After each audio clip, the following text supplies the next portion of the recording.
Ukraine's President Volodymyr Zelenskyy is expected in Rome today, his latest stop in European capitals to coordinate strategy against Russia's invasion and to cope with U.S. disengagement. On Monday, Zelenskyy held talks with allies in London and Brussels to push for safeguards for Ukraine's security and sovereignty. Ukraine's president welcomed by the British Prime Minister like an old friend.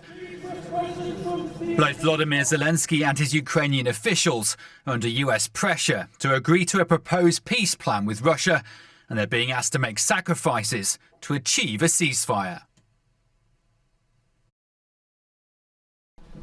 But Zelenskyy's most powerful European allies are demanding long-term solutions that will safeguard peace on the continent.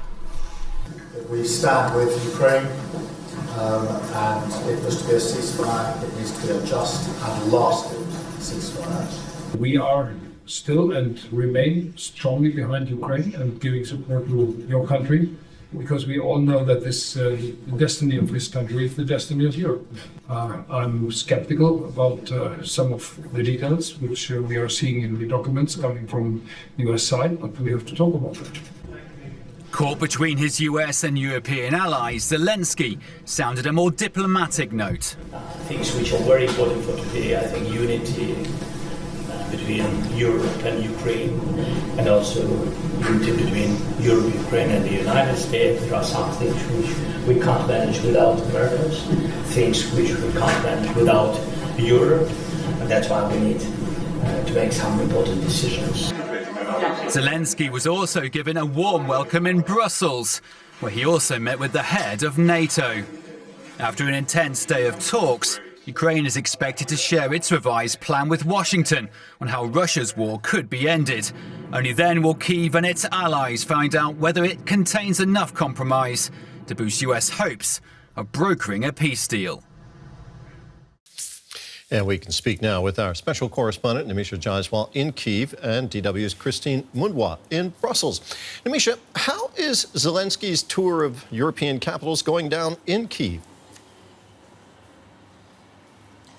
Well, Terry, Ukrainian media is covering these negotiations closely, especially the balancing act that not just President Zelenskyy but the European leaders have had to do to keep America on side while trying to prevent Ukraine being coerced into a deal it does not agree with. Territorial concessions are especially in focus here. They are being very tight-lipped about the European and Ukrainian proposal that Zelenskyy says he's going back to the US with. But Zelenskyy has said to the media that no compromise has been reached on that aspect especially, and he says he does not have any moral or legal right to give away territory. But when it comes to the public, there is a growing sense of frustration. The world may hold its breath every time there's a fresh push for peace, but here in Kyiv, in Ukraine, they have been watching negotiations going on all year long, and the conditions on the ground remain the same. Cities continue to face attacks. The front line continues to be on the boil. And especially when it comes to commentators here in Ukraine, they are pointing out that while the focus remains on negotiations, many internal issues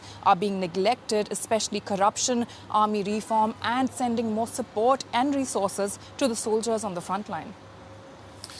Christine, what can you tell us about how EU and NATO leaders are saying about Ukraine's revised 20-point peace plan that we're hearing about, particularly on security guarantees?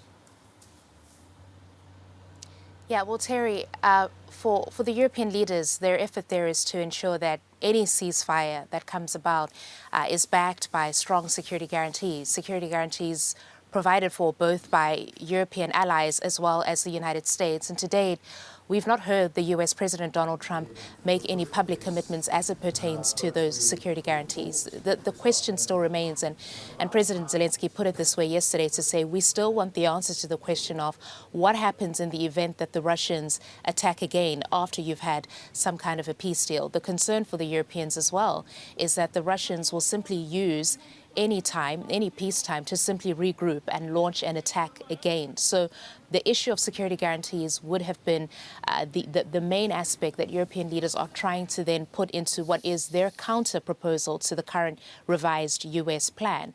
We understand that that plan, put together by Ukraine and Europe, is going to be presented to Washington on the aspect that Nimisha was talking about on the territory concessions that Ukraine is expected to make. European leaders have made it clear that they're not pressuring Ukraine to accept that. That is also unacceptable to the Europeans. It essentially is seen as giving the Russians a launching pad to only come around again in a few years. So that is also unacceptable to the Europeans, and they won't be pressuring Ukraine to accept that. Nimisha, despite the flurry of diplomacy we're seeing right now, the war itself, of course, continues to rage. Do you get the impression that Russia intensifies its attacks whenever Zelenskyy reaches out for more European support? Well, Terry, definitely would look like that. Last evening, the northeastern city of Sumy faced a flurry of a mass drone attack that plunged it in darkness, most of the city without power. But we have to remember that this is simply a part of an ongoing and severe attack on Ukraine, especially on energy resources. The capital itself, Kyiv here, goes through hours of power outages on a daily basis, some parts getting as little as 3 or 4 hours a day. And this is the nation's capital. This is true across the country. And we're seeing severe attacks also in Kremenchuk, in Zaporizhia. And this has also added to Ukrainian frustrations and a high skepticism about Russia having any intention to come to the negotiating table or to take this peace deal seriously at all. They just feel like Russia is kicking the can down the road to continue its assaults that we're continuing to experience here. Christine, we've seen President Zelenskyy visiting London and Brussels. What are the expectations now for his visit to Italy? Well, Terry, a lot of this now is just continuing to rally support, keeping everybody on board.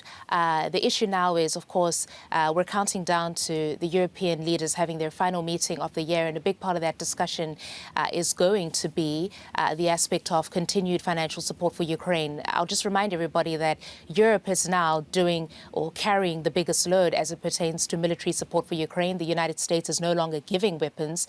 It is selling weapons that the Europeans are buying and giving to the Ukrainians.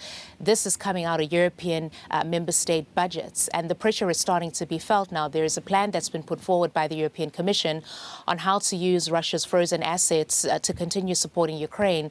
That is still meeting fierce opposition and resistance from a key member state, Belgium. Most of those frozen assets are being held by a Belgian-based financial institution. And so the question is now to just keep everybody on board, continue the support, and for the Europeans to signal with a single voice that continuing to support Ukraine isn't just aimlessly continuing to prolong this war, but that it is potentially putting Ukraine in a good position. One of the big calculations here is that the sanctions pressure is starting to bite really hard in Russia, and that Russia only has so long before it has to fold, essentially, and be forced to the negotiating table. So the big effort here is to just keep everybody on board, continue that support, because the pressure is starting to be felt, particularly in Northern Europe as well, which is carrying the bigger load, where countries are saying this load has to be shared by everybody and everybody has to be pulling their weight. DW's Christine Mhundwa in Brussels and Nimisha Jaiswal in Kyiv. Thank you both very much.